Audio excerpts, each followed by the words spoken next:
Hey folks, Steve here with another Dark Valley video. We're going to be looking at turn 18 today and the first turn of the 42 to 43 winter.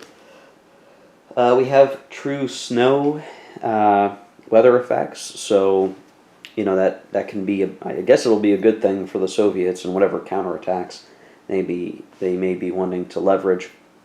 And this turn, I wanted to go through the reinforcements and everything, but really for the Axis it's very straightforward. They get the 7th Panzer Division back, which is a welcome return because it's a decently strong unit, and I put it with the Voronezh 2nd Panzer Force to support there. And then otherwise, we didn't get much else. Not much of note anyway, and we don't get any more replacements. By comparison, the Soviets are going to get a couple of new things on the board, and they're going to get some more guard replacements, or guard swap-outs, I guess is maybe the right term. Plus their usual, 20-some replacement points for combat power that they'll put somewhere on the board to keep the dream alive. So, real quick, I wanted to show you what we're looking at in terms of what are the Soviet reinforcements. So we're going to get a few new Guard Corps on the map. These are going to come on by replacing dead units from the dead pile, which makes them easy placements. We're going to get a Guard Mechanized Corps, which will swap out an existing one on the map. And there's plenty to pick, well, maybe not plenty to pick from, but it'll be straightforward. And we're getting another awesome Guard Army with a 14 combat strength, but we're going to have to potentially pull stuff off the map or swap some stuff out for that to come into play. So, yeah, there you go. And then otherwise, we get a few more extra units, a couple armies, some more artillery, and some tank corps, free tank corps. So, we'll take what we can get. I mean, you figure that is basically 14, it's like 18 combat factors for free via reinforcements, so not a bad deal. Plenty of Soviets are coming back on the board. So I just wanted to show that so you can kind of see like what it's going to start looking like, because as I show, like, here's the turn 21 reinforcements to come for the Soviets. It's all guard replacements. It's like all guard replacements, and so that'll be a major upgrade turn for the Soviets in a lot of ways as they get these guards put in action. But you can see the uptick in the number of guards happening here. Okay, well, I'm going to worry about placing all these guys, and then we will come back, and we will have probably done all the strategic movement as well, like I've done in the last couple of videos, just to help with the speed and shortness of the videos. It's a little easier to watch for folks. So we'll be back when that is complete, and we're ready to look at the initiative chits for the turn. Okay, I had to hop over to the rule book real quick, and this is like a video sanity check. So Ted, if you're watching, here's a question. So when it talks about in 7.8, I'm looking at 7.8 for Soviet conversions. When we talk about Soviet Guard Rifle Corps being converted, Soviet Guard Rifle Armies being converted, and Soviet Guard Tank Armies being converted, there's a note in each of those paragraphs over here that speaks to that when you do this conversion, the unit enters as if it were a reinforcing unit, right? So that means they're going to go into a city, and then they will, they'll be able to operate from there. But the Tank Corps, Soviet Guard Tank Corps, and Mechanized Infantry Corps Guard versions don't have that line about they enter as reinforcements. So I'm going to take that as to mean these guys convert in place, and they don't get reset, pulled back to a city for refitting. They just are converted in place or swapped out in place. So if I'm reading it wrong and these are supposed to be treated just like these guys, I guess let me know. But the book appears to say, or that line is omitted, which to me reads as they are converted in place. So that's how I'm going to play it. But if I get that wrong, I don't think it'll be a huge deal. in my playthrough, but it would be good to have that clarified. So, okay, I'm going to go take care of these conversions, and I'll be back. Okay, so we're going to be getting ready to look at the initiative chits, and I do want to make a couple of call-outs. We did reinforcements. We also did some strategic movement. It wasn't much to be done. The Germans were only rolling 1d6 for their strategic movement. Normally they have 2d6 to determine the number of steps that can travel by rail. But I ended up not really needing to move around too much, because what it really is, you know, I'm going to have to use regular movement in a lot of areas to do what I would like to be able to do. Excuse me. That's not what I wanted to show. I will point out that in terms of the weather, back in turns 7 through 9, we used these special weather rules. You can see the whole list of stuff there. But once we're looking at December of 42 and above, mechanized unit Zocs do extend into swamp hexes, and then just generic snow now for the rest of the game is only -1 movement point instead of 2 for Axis units. You can see the rest of that stuff there, right? So just, you know, it's a special rule thing. That first winter is especially bad. The other snow winter weather turns aren't as bad. I mean, there's some things you got to watch out for, but it's not as bad. The other thing I've realized is that I've been really concerned about this salient right here. Now, these poor guys right here have been there for a while, and gosh, I've had so many failed attacks by the Soviets. It's amazing. So maybe it's better I leave that guy there. I don't know, but he's been chewing up Soviets the entire time. I've been wanting to pull him back, and this is just one of those things. You've been playing the game long enough. You would think you would this would click in your brain, and for some reason, for me, it just really hasn't. That I'm like, oh man, I can't move that guy out of there, right? Because the units in that stack are basically 2 infantry units. So they can't use the mechanized rule where they can move 1 hex from a Zoc to a Zoc. And of course the Zoc situation over here has changed a little bit over time with units taking step losses, but that unit's still under Zoc constraint right now. And here's the thing, if that unit were attacked and they retreated, that unit to its immediate west, right there, at the tip of my finger, would allow it to, that the unit could retreat through there and get to safety. Excuse me again. But what I've been worried about, excuse me as I cough up a lung, what I was trying to figure out was, I can't move voluntarily out of there, right? Because during movement, you can't move as infantry without that mechanized rule, right? So I couldn't move to the west or beyond because of the Zocs. I'm pinned, essentially, by those units. And for the longest time, I'm just like, oh, I just can't move that unit. I can't free that unit. I have to free it by knocking back some of the Soviet units around here, completely forgetting that the emergency withdrawal rule applies here. So I believe that I believe this is the case. I can use emergency withdrawal for these guys, and what that would mean is that they would move 2 hexes from here to here, and they would be fix that guy. They would be not adjacent to any enemies, and they will have moved 2 hexes, which is the requirement for emergency withdrawal. So this entire time, I've had that salient out there getting attacked repeatedly. I've had a mechanism to get them to safety and shorten the line a little bit.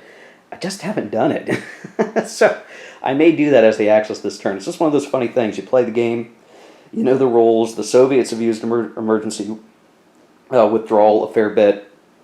For whatever reason, I just haven't bothered to do it with the Axis because I haven't needed to, but in this case, I might want to. now because that stack is getting weaker and I need to pull them back. So just something I'll be thinking about.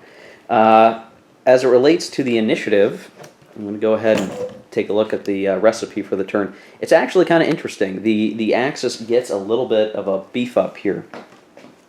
So they get a move or combat, and a move or combat again, where the previous turns were just move or combat chit. So we get a little bit of flexibility back. We still get a Panzer activation. I've again elected to go with the 2nd Panzer because I would like to continue to pressure the Soviets near Voronezh and hope for some disruptions there. Now, alternatively, I could choose the headquarters that is in Army Group Center and look to make some action happen there. I'm just not sure what I can do other than pull back. I can try to shorten the line, but I don't know. So we're going to do 2nd Panzer. We'll see what happens. I feel like that's a really critical area right now. I mean, so is Army Group Center, but there you go. The logistics chit as usual, and then the Soviets have the exact same recipe of chits they did last turn. So Stavka Special, a regular move, combat Zhukov, combat Stavka, and deep battle. So again, Zhukov and the Stavka HQs are going to be very important for positioning. I do like where those units are right now. I maybe will end up moving Zhukov further southeast so that he can be in the Voronezh area. And at this point now, I guess I should be calling it the Tula area.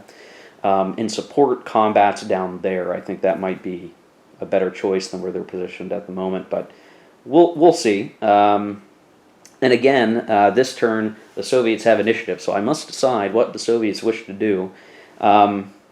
Movement... maybe. Movement, maybe. But any of the combats might not be too terribly bad either. So, I'll also point out for the Stavka chit, I did put 2 regular tank brigades, or tank corps, I should say, Soviet tank corps, in the Stavka reserve. So they're going to be our fast reaction force as needed. But again, they're really only going to be useful if I'm placing them within range of the Stavka HQ. So, this Stavka chit's not nearly as useful as I thought it might be. It's just so circumstantial and is more critical, in that first winter where you need to be able to react to the Axis push on Moscow. Here, it's more, that it helps, but I don't know. So I'll need to decide. I'm not going to do that on camera. I need to look at what's on the map and just decide what would be the best option. If I were to move first, I could get the HQs in some better positions, and I could also get some units that aren't quite on the full line down in the southeast over here in a position, and then combats could potentially occur. So I'll need to look at that. I've said it before, I'm really predisposed to using move as the first action since you're trying to take advantage of whatever occurred at the end of the last turn. But we might be getting to a point now where it would make sense to do combat out of the gate and cause a bunch of havoc and not let the Axis be able to react right away. So I'll think on it, and when we come back, we'll have what I decided to do in the aftermath of that action. So we'll see you in a second. Okay, so I did do movement. I did do movement, and I moved some units up. I'm beginning to have some meeting engagements up here, which I think will go well for the Soviets. And over here, I have one of those Guard armies that's going to put a wall up on the Axis there. And I mean, could even put Rostov under threat, or we'll have to see how it goes. Elsewhere along the line, I'm just moving units up and getting them in position. I did end up using emergency withdrawal to pull a unit out of that salient right there. You can see the gap. I pulled him back because he was surrounded on 4 sides, and it made sense just to pull back there. So far we've managed to avoid that salient being collapsed by the Axis, though they were trying to. I just felt like a good move. But I think that's all the movement we could really do. I got guys out of the cities and in position as best as I could. I did move the Guard Army over here, so I think there's a weak point in the Axis line that we can crack and maybe get toward create a breakthrough near Orel, and that will be a big issue for the Axis to deal with. So I will now go to the Cup, and we will see what the Cup gives us for the next activity. I don't think it makes sense to use the Stavka chit at this point, so we'll go to the Cup, and we'll see what we get. And it is the Deep Battle chit. So that is going to be for Zhukov and the oh, you know what? And I did forget to move our good pal Zhukov down a little bit, so I will go ahead and do that. Yes, so with Deep Battle, for the guys that are within range of Zhukov and Stavka, they may combat and then move. So this was a decent chit pull for the Soviets. Our repositioning of Zhukov will allow some more units to be activated and put some hurting on the Axis. So I'm going to take care of those combats and movement, and when we come back, we'll see what the board looks like. Well, I ended up realizing I did something wrong last turn. When we do Deep Battle, it's not both HQs, it's only one or the other, at least until a later turn for the Soviets. So I actually can only do either a Stavka activation or a Zhukov activation. I do think I'm going to try for a Zhukov activation just because of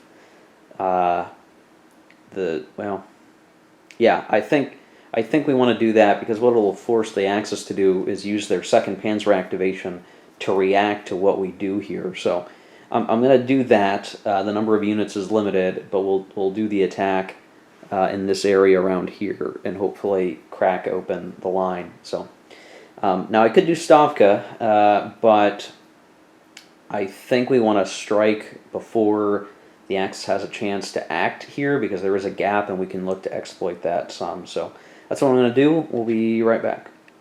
Well, we did the Zhukov activation, and we really, a couple attacks got no result, unfortunately, but that wonderful Guard Army just forced a retreat here, and we advanced a little bit. So we're creating a problem for the Axis, and they're going to have to do something about it. And at this point, I would suspect they're just going to have to pull back out of this salient here and try to adjust the line back up and remaneuver a little bit so that we can cover the line better, which is good. I mean, this is the Soviets forcing the Axis to move back is going to pay off dividends down the road because ultimately the Soviets will eventually have to be pushing them all the way back, like we've discussed, to Berlin. So start making ground now. We'll have to do it. So I'm going to go to the Cup. I was trying to think, does it make sense to do a Stavka move here? And let's see. 1, 2, 3, 4, 5, 6, 7.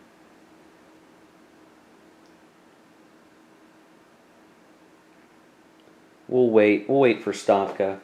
I might want to get some guys in here to help make sure the line stays, because that's a thin line for the Soviets, but we'll wait to see what happens.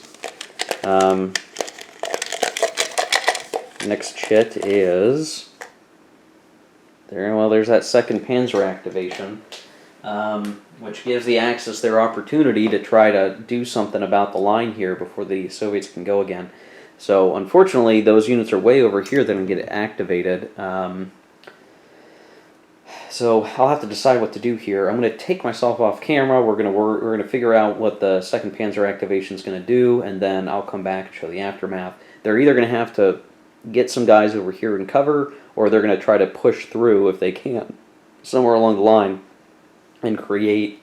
It's like a swirling vortex here of each side's busting a hole their own way. So we'll see what happens.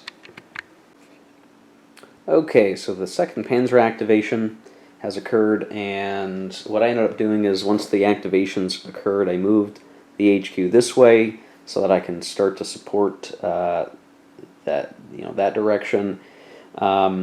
I also was able to make an attack that actually eliminated a Soviet tank corps, and I was able to safely move forward a little bit. Now, there's not a whole lot I can do with it. I could sneak out and then be running around, but it won't really help me too much. I mean, here's the thing: is I could, well, yeah, I couldn't exploit this. There was nowhere I could really go. I'd put myself out of supply.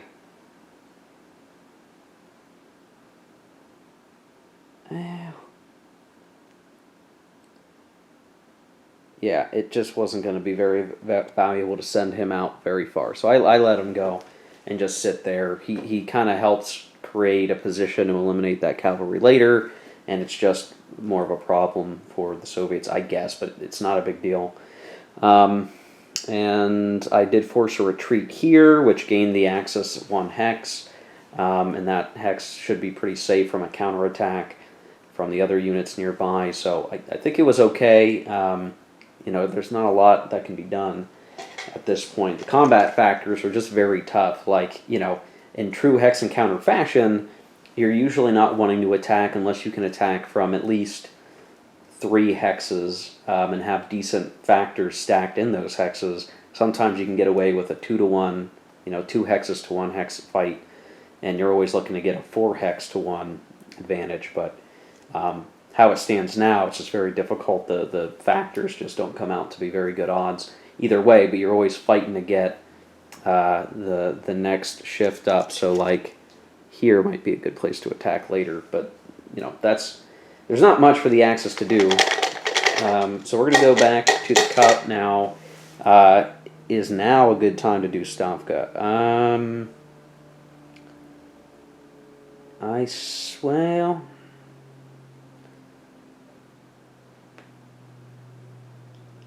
no, I think the Soviets need another activation before Stavka's really useful. So we'll go to the cup and we'll see what we get out of here. And what do we get? We got Combat Zhukov. Okay. So Zhukov being where he is over here, it's going to be the same set of Soviet units attacking. And you can start to see, they're getting some better positions on a few Axis units, so they're going to try to open up a path into Orel. But because there won't be really any movement here besides advancing, we probably won't do a whole lot here. I will check along the line for the unsupplied combats, or the -2 penalty combats. There might be a couple worth doing, if only to hurt the Axis and take some step losses, to put step losses on them. But again, and I've said it before, that -2 to the die roll just makes most attacks not even worth trying, because the best you can get is a no result. So there's no point in rolling the die. There's zero reason. If you can get a BL1 where both sides lose 1, then it's worth a try. But then you still might end up losing 1 yourself, and the Axis is fine. So it's just, you look for what you can, but I don't know how well we'll make it that way. I'm also considering pulling all these guys out from behind the Volga. I think the danger of these units being at risk of Stalingrad being encircled is pretty low now. I suspect the tide will be now against the Axis, so what I may end up doing with the Soviet move is having these guys cross the river and just start backing up these guys, because this is a pretty thin line over along here. There are more units there that were there are more units there now than from before, but it wouldn't be too bad to have stacks topped off with some 1/4 to take losses. So we may see a very broad reinforcement movement from across the Volga. Unless the Axis gets really squirrely, I don't think we have much to lose there. So I'm going to take care of the combat Zhukov activation, so I'll stop recording. When we come back, we'll see what happened. Okay, well, the Zhukov combat Zhukov activation is done, and I really only accomplished a both-step BL1 over here on that attack, and I just couldn't find a way to make an attack really happen over here. And I think the problem is that I've got a lot of those weakened armies there, and I can't afford to really attack with them, and they don't have enough combat strength to get me really where I want to be, which is a shame because I have that big guard army. And what I'm going to have to do is try to reinforce that. That's going to be the part of the line that's going to need reinforcements at the end of this turn, for sure. We're going into the next turn, for sure, because basically my Soviets are getting worn thin, and yeah, I haven't pulled them back to receive replacements, so if the Axis can actually make decent attacks, they could wipe those guys out, and then they've got maybe an open path to Tula. So I got to be careful here. But something I'm realizing as I'm watching this occur is that those 14 strength units are absolute frickin' monsters. And I say that thinking, okay, they're very clearly going to be the linchpins of the Soviet advance, right? These guys are going to be your big old hammers along with the other units in various hexes to just wipe out stuff, right? Or at least roll very well. And I was trying to think, like, well, I split up my 14 5 guard armies. What if I had put them together? You'd have, what, 28 combat factors out of one hex side? That's pretty killer. That's pretty killer. So maybe I made a mistake by separating them. I tried to say, well, 14's a lot. I can put them in a couple places and be putting a lot of pressure on. Put it together, and it's a pretty nasty spear to blast through the Axis lines. But on the same token, it makes it very difficult for the Axis to counterattack, right? So let's say I moved these guys up to the line. At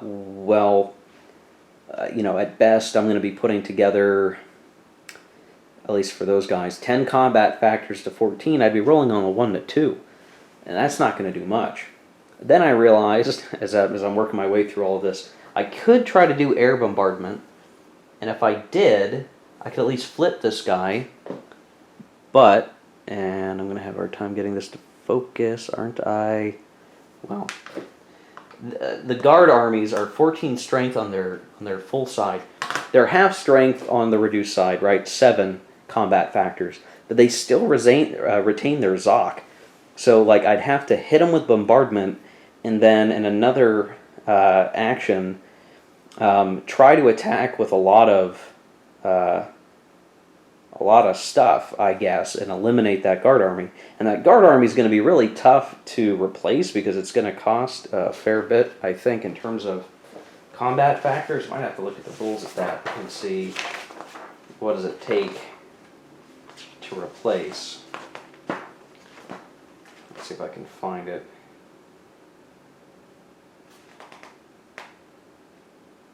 It looks like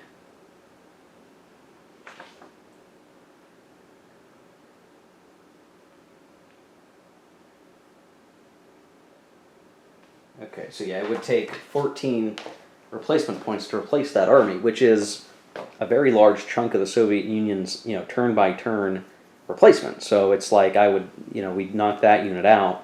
You could rebuild it, but then you're not building other units that you're going to place elsewhere. So it really is a concentration of power, and it's going to be just as hard to bring it back. So I don't know if I'm going to get to eliminate that Guard Rifle Army, but if I could, it would be nice. But I simply don't think we're going to be able to do it. I'd really have to hit it with a lot of bombardment, and that's going to be tough to do as it is. So anyway, enough of the reverie. Combat Zhukov is over.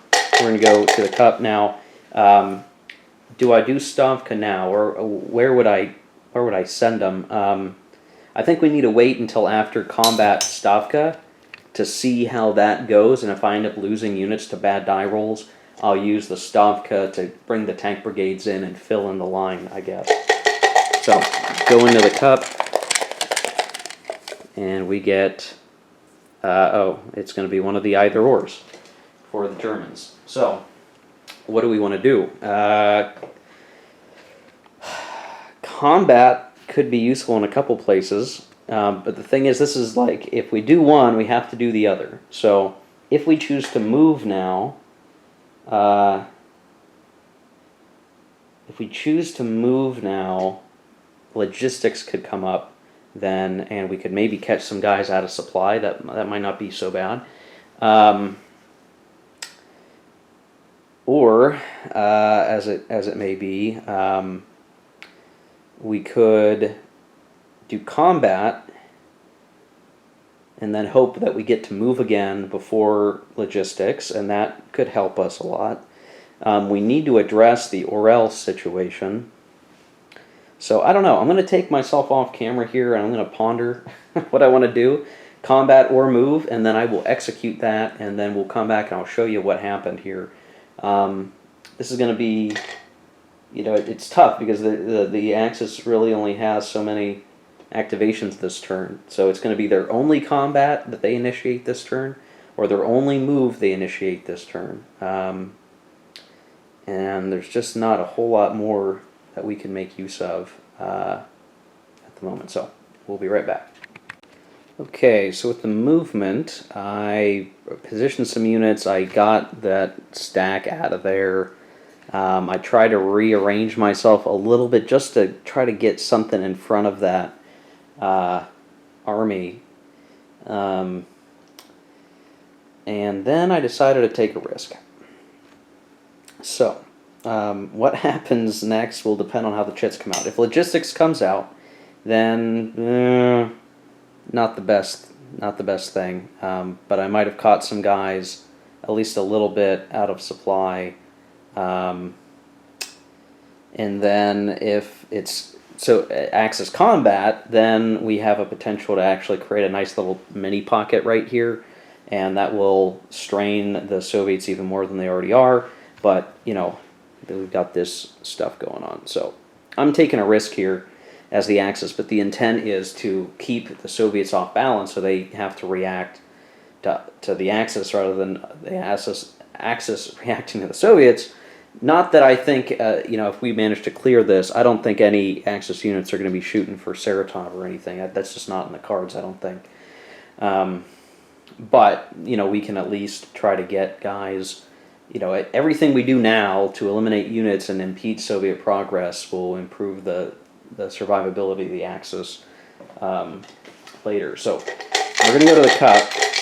It really matters what comes out of the cup right now. And the only thing left for the Soviets right now are Stavka, which right now, let's see, 1, 2, 3, 4, 5, 6, 7. None of them can get, 1, 2, 3, 4, 5, 6, 7. Nobody can quite get to that unit to save it. So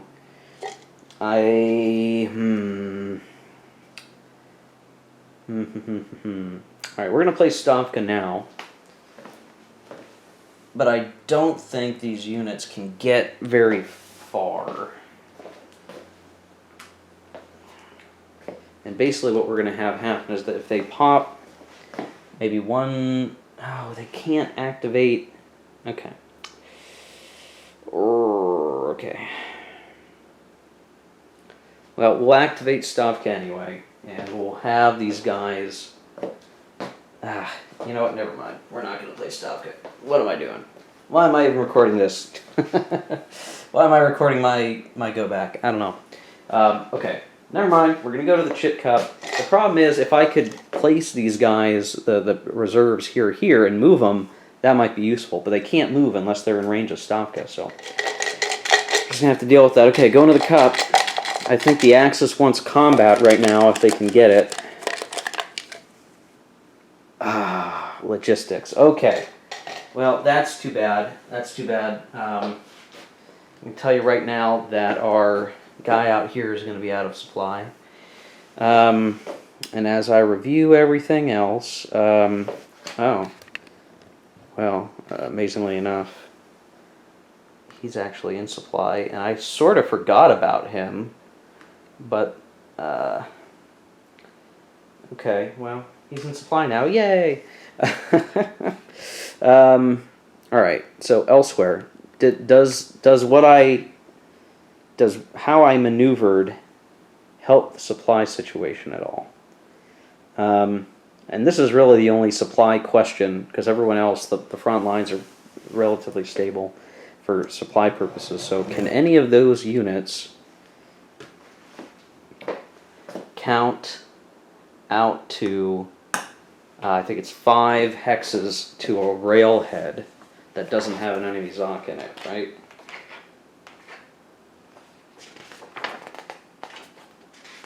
Like checking my, I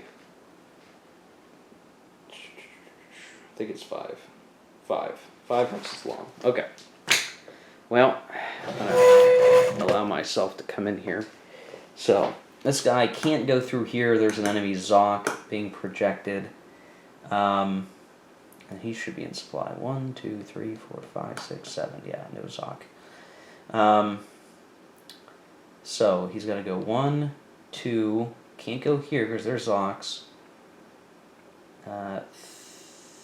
3, 4, 5, and none of these. Okay, so he's out of supply. Let me find one of my supply markers. Out of supply. Let's see.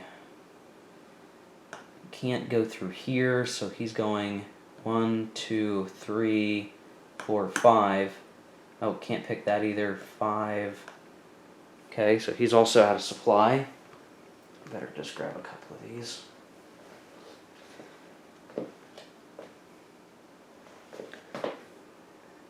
And he can't go through here, so he's going to go 1, 2, 3, 4, 5.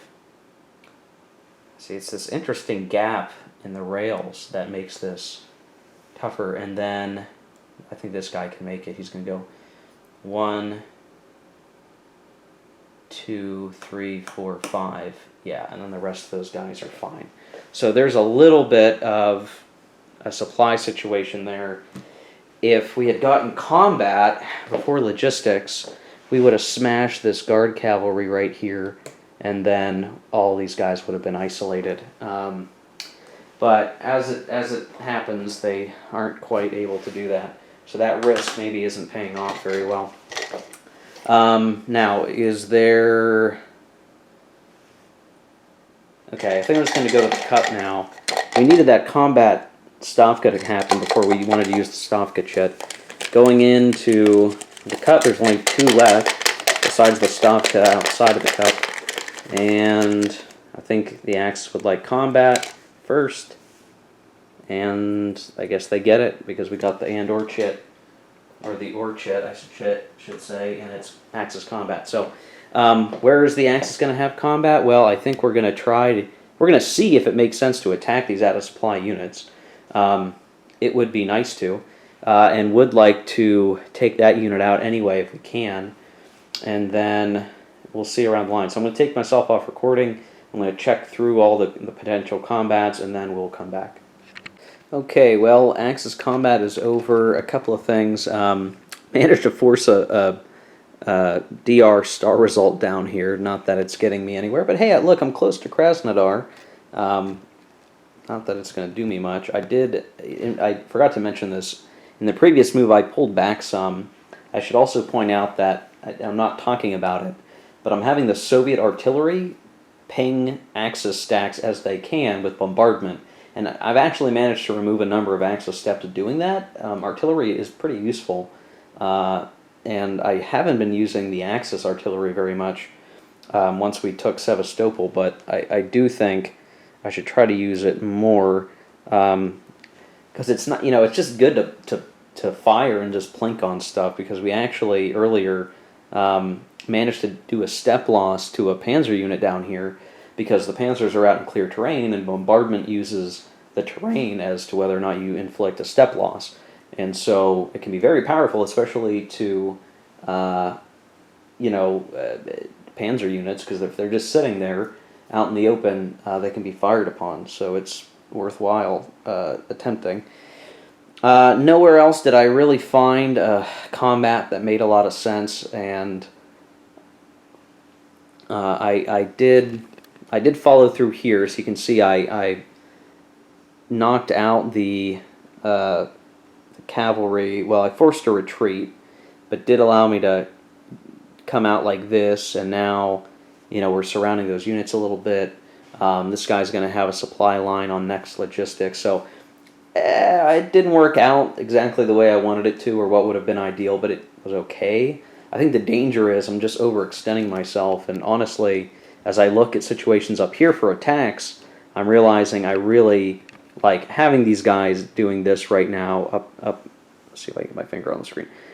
Up here, I shouldn't be doing this. I need to pull these guys back.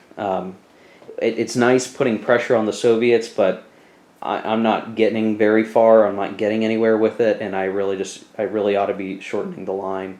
And you know, I probably just ought to be pulling everybody out of that salient, honestly. But it is tying up various Soviet units. But it's going to come to a head now because the only chit left is combat Stavka.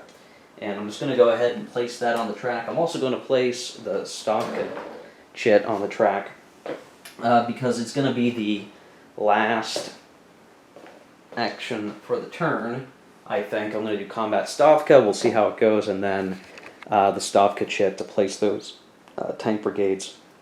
Or we could hold on to them. We could keep the tank brigades in the Stavka reserve. But we'll have to see how it goes. So the Stavka combat, as we've talked about, is going to be units within the range of the Stavka HQ will be able to attack at full strength. Any other attacks that we do across the board will be done with a -2 modifier. I can see a few places where it will be worthwhile to try. So we will see what happens. Okay, so the combat Stavka wasn't super useful. I did do some attacks with the unsupplied, and I managed to do a BL1 down here, which was nice. But elsewhere, we just didn't really get anywhere. We did force a retreat, but I didn't advance the Guard Army because he would have been at risk of having his supply cut off. And, well, actually, come to think of it, I'm pretty sure... No, yeah, yes, we will advance after combat. Yep. Because the Soviets are going to have initiative, and they're going to spring forward, and they're going to take Orel. They're going to take back Orel next turn. Oh boy. And I say that because we'll have the Soviets take their move at the beginning of the turn, and we'll move the Guard Army into Orel, and then we'll move some units into place, and then with that, I'm just going to go ahead and put these tank brigades in Tula so that they can launch and run down there as soon as they can and support. At least I'm pretty sure I'm going to be able to do that. Let me just check the Zhukov situation down here. Go. So no Zhukov here. Go boom, boom. You know what? No, because... Okay. So this is what you got to be careful in this game, why I'm doing this on camera. The unit can't go from Zhukov to Zhukov. So yeah, he's going to have to hold on. He can't quite get there. Even if he advanced after combat, he'd have the door shut behind him, basically. Or would he? I'm trying... It's such a bummer. Going from Zhukov to another Zhukov, we can't do that. So yeah, so much for that. Orel is in danger though, and the Axis is going to have to do something about it. All the other attacks, I just couldn't get anything going here. I'm going to have to get these units moved up so that we can get more concentrated attacks. And I almost had something up here, but it was a no result, but it was awfully close. Though I will say we're going to be plinking away with those artillery over time, so that will keep working. Okay, so that's the end of the action phase as it is now. And in terms of Axis Depot, there's really no reason, I don't think, to move any of them. I think the minimum die roll is... what is the minimum die roll? So we're in a snow turn, so it would be at least 2. I think this guy down here... Well, let me think. That guy's probably fine. I think I'm going to have this guy just move up 2. No matter what I roll, he'd move up at least 1. And I'll do that just to make the supply situation a little easier for various units. And the rest of them are fine. Combat air supply, I can't do anything to help that out of supply tank unit right now because I could only help it if it was isolated in a town. Attrition segment, there's nobody that is isolated, so no big deal there. Victory check, well, we're still at 35 victory points. And that is the end of turn 18, the beginning of true winter here as we go from 42 to 43. Next turn, the Axis is going to get a whole bunch of stuff, but then so will the Soviets, you can see there, and we get the Manstein chit back for the Axis. So, interesting things to come. If we look at the strategic position of the board again, right in here is just really critical right now. There's a lot going on. Struggling to find a way to bust through a line and disrupt the enemy. But same thing over here. The Axis managed to do a quick little punch by paying attention to where there weren't socks and where that we could force the issue. I think I did try a couple of bombardments with the Axis to flip those Guard armies, but no dice. I rolled poorly, so much for that. The weather makes it hard because it's a -2 to the die roll from bombardment. So we're just going to have to struggle through and hope for the best as the Axis, and for the Soviets, just keep pushing forward as best we can. So yeah, that's the end of this video, guys. If you like this video, hit like. If you'd like to see more content, hit subscribe if you haven't already. We're on turn 19 in the next video, 43. We begin 1943. So until then, guys, take care and keep on gaming.